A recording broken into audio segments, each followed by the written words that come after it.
Bonjour à tous, c'est Tania. Alors aujourd'hui, je vous retrouve pour une toute nouvelle vidéo. Aujourd'hui, je vais vous faire une vidéo review. J'ai décidé de vous parler aujourd'hui des deux premiers tomes d'une trilogie que j'avais beaucoup appréciée. Donc, il s'agit de la trilogie Prince Captif de C.S. Pacat ou Passat. Je ne sais jamais comment prononcer le nom de l'auteur, je suis désolée. Donc, je vais vous parler en premier temps du premier tome qui est L'esclave et du deuxième tome qui est Le guerrier. Dans le premier tome qui est L'esclave, on va rencontrer deux personnages, soit Damien, je sais, ça s'écrit D-A-M-E-N, mais moi je le prononce Damien, voilà. Donc on va rencontrer Damien qui est un prince de son pays, de sa province, je ne sais pas exactement. Et il va être fait esclave par le prince Laurent qui est du pays ou de la province, je dirais, ennemie. Donc, il va être trahi par son demi-frère pour prendre le trône et il va se retrouver esclave. Et il va s'en suivre toutes sortes de péripéties très intéressantes. Alors, ce que j'en ai pensé de ce premier tome-là, en fait, j'ai trouvé ce premier tome vraiment fascinant. Franchement, c'est le mot pour cette trilogie-là parce que je me suis dit, c'est vraiment une série qui sort là, de l'ordinaire et en plus, je vous avertis tout de suite, si c'est pas quelque chose qui vous intéresse ou que vous aimez, il s'agit, dans ce roman-ci, d'une romance homosexuelle, donc entre le prince Damien et Laurent, évidemment. Donc vous doutez bien qu'ils ne s'aiment pas du tout au début, mais ça va changer un petit peu par la suite, mais quand même tout doucement pour cet aspect-là, pour l'aspect romance, je dirais que c'est pas hyper présent dans le premier tome. On va surtout apprendre à connaître les personnages, les lieux, un petit peu l'histoire et l'univers parce que franchement l'univers de cette série-là c'est quand même assez particulier et puis je vous dirais que les noms de personnages c'est quelque chose d'assez bon, assez difficile à prononcer, je dirais, pour les noms de personnages et de lieux. Donc, je m'étendrai pas là-dessus. Franchement, je vais juste vous parler de Damien et Laurent et vous irez voir pour les autres noms de lieux et de personnages parce que c'est vraiment très difficile à prononcer pour moi. Donc voilà. En ce qui concerne l'intrigue, je dirais que ça commence vraiment tout doucement. C'est vraiment pas une intrigue qui va nous arriver comme ça, tout d'un coup. Vraiment, on va prendre le temps de placer les personnages et les lieux. Et puis ça va arriver tout doucement. On va se rendre compte surtout que Laurent est un personnage très manipulateur, vraiment. C'est un personnage qui est très spécial, je trouve, parce qu'il est fascinant et intriguant et c'est vraiment pas un personnage qui est très sympathique, je dirais, franchement, là. Ce n'est pas un personnage qui est sympathique du tout, en fait, je vais te dire franchement.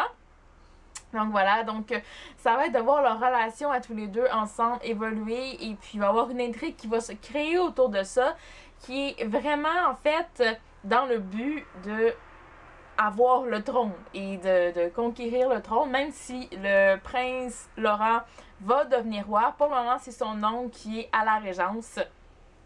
Et pour encore une dizaine de mois, quand on commence ce premier tome-ci, on se rend compte que leurs relations sont assez tendues et peu à peu, ça va se développer, ça va se compliquer aussi. Damien va être entraîné là-dedans, contre son gré en fait, et il va comment dire, vraiment se retrouver entre les deux. C'était, comment je pourrais dire, pas la pièce du puzzle, mais l'élément de tout ça que le régent n'avait pas prévu dans son plan pour accéder au trône définitivement. Donc voilà, ça va être vraiment super intéressant de tout voir ça, surtout les personnages. J'ai bien aimé Damien, mais franchement c'est Laurent le grand personnage de ce premier tome de la série tout entière, je crois, parce qu'il est vraiment fascinant, je l'ai dit avant, mais franchement là, il est facile à détester, mais en même temps, on comprend un peu pourquoi il est comme ça, et puis juste son esprit, sa manière de réfléchir et de penser à tout, de prévoir chaque détail, c'est fou comment toutes les choses arrivent et on se rend compte que Laurent avait tout vu venir, qu'ils avaient tout prévu, et j'ai trouvé ça vraiment fascinant de ce côté-là.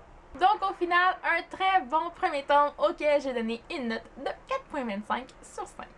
Je passe maintenant au deuxième tome de la série qui est Le guerrier. Donc je vous parlerai pas vraiment de l'intrigue parce qu'évidemment ce serait vous spoiler un peu sur le premier tome. Mais franchement, j'ai encore plus adoré ce tome-ci parce que contrairement au premier tome, il y a beaucoup plus d'action dans celui-ci. Il est plus épais aussi, je sais pas si vous allez voir. Voilà, il est plus épais que le premier tome. On va voyager beaucoup plus aussi dans ce tome-ci, donc je trouve ça vraiment super. On va rencontrer beaucoup d'autres personnages. Franchement, il y a le petit glossaire des personnages au début. Celui du premier tome faisait 1 page et demie, celui-là fait 3 pages. Encore des personnages au nom impossible à prononcer. Mais franchement, j'ai encore plus aimé ce tome-ci. Comme je le disais, je vais donner une note de 4.5 sur 5 parce qu'il y a beaucoup plus d'action, beaucoup plus de rebondissements. Le rythme est bien meilleur à mon avis, même si je me suis pas ennuyée dans le tome 1. Celui-là était encore plus passionnant, je vous le dis. Je pouvais vraiment pas le lâcher. Vraiment pas là. Je l'avais avec moi un petit peu au travail et puis le soir, la première chose que je faisais, c'était reprendre mon livre et lire pendant des heures jusqu'à temps que je m'endorme et que je ne puisse plus lire. Donc voilà, vous voyez à quel point c'était passionnant pour moi cette lecture-là. On entre encore plus dans l'aspect psychologique des personnages, on découvre une autre facette de Laurent aussi. C'est sûr qu'il est toujours encore un petit peu difficile à vivre, mais on commence vraiment à s'attacher à lui, à le comprendre. Et comme je le disais, la romance dans le premier tome, c'était pas super présent. Dans celui-ci, ça va commencer vraiment à se développer de plus en plus, mais encore une fois, c'est pas une romance ordinaire où les personnages vont tout simplement tomber amoureux et tout va être facile pour eux ou quoi que ce soit. Voilà, ils peuvent pas vraiment s'afficher ensemble dû à certaines circonstances. Et puis, franchement, je sais que c'est pas une romance ordinaire, mais moi j'ai adoré. J'ai aucun préjugé pour ce genre de romance-là. Et même ça fait du bien de lire une romance entre deux hommes pour une fois parce que ça changeait du scénario classique homme-femme, franchement. Donc j'ai beaucoup aimé cette romance-ci. Comme j'ai dit un petit peu plus tôt, il y a beaucoup d'action dans ce tome-ci, ce qui fait qu'il est encore meilleur que le premier tome.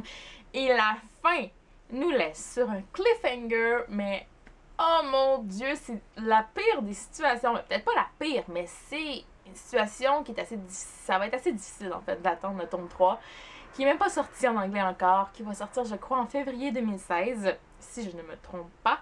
Donc peut-être que j'attendrai même pas la sortie française de ce livre-là, à moins que ce soit vraiment presque simultané les sorties VO et VF. Mais sinon, je vais le lire en anglais parce que je veux absolument connaître la fin de cette histoire-là. Il y a énormément d'action, énormément de rebondissements et voilà. J'ai adoré la fin de ce tome-ci, même si ça va être dur d'attendre. J'ai adoré ce tome-là. C'était vraiment un super livre. Et bien voilà, c'est ce qui conclut ma vidéo review sur les 2 premiers tomes de la série Prince Captif de C.S. Pacat Passat. J'arriverai jamais à prononcer le nom de famille de cet auteur-là. Donc voilà, en attendant la prochaine vidéo, moi je vous dis à la prochaine et bonne lecture. Can we pretend that airplanes in the night sky like shooting stars?